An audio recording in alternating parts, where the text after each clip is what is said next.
دوستان عضو سازمان کنشگران و انجمن رهایی جوانان، برگزار کنندگان و شرکت کنندگان در اجتماع امروز کل، گردهمایی پویای شما و اقداماتی که پیامد اجتماع امروز خواهید داشت خار چشم گردانندگان رژیم جمهوری نمای مذهبی در ایران است.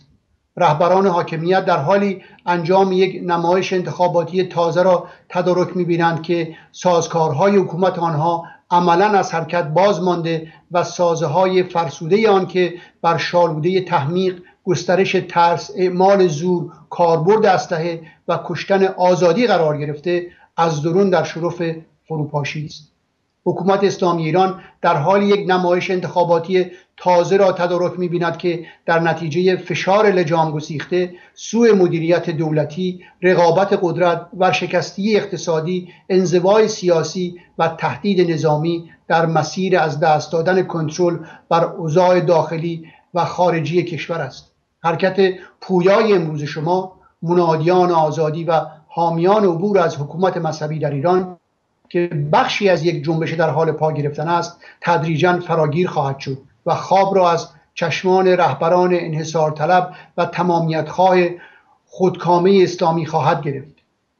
ایران و مردم ایران تدریجاً به لحظه آغاز شمارش معکوس برای فروپاشی نظام اسلامی نزدیک می شوند.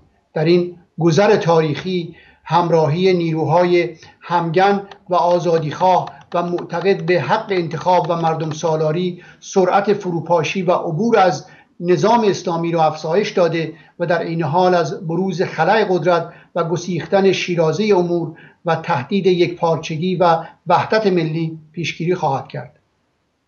نیروی خلاق و پرخروش جوانان ایرانی موتور محرک جنبش عبور از نظام و صاحبان تجربه راهنمای آن خواهند شد.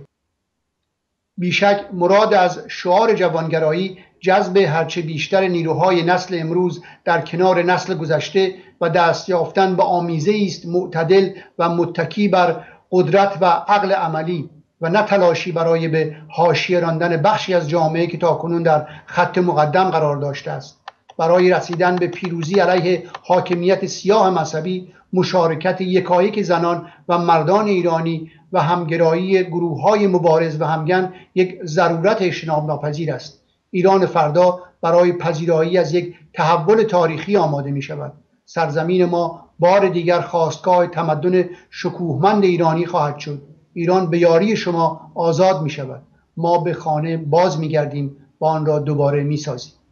رضا تقی‌زاده، 5 ماه می، با بهترین درودها برای پیروزی شما.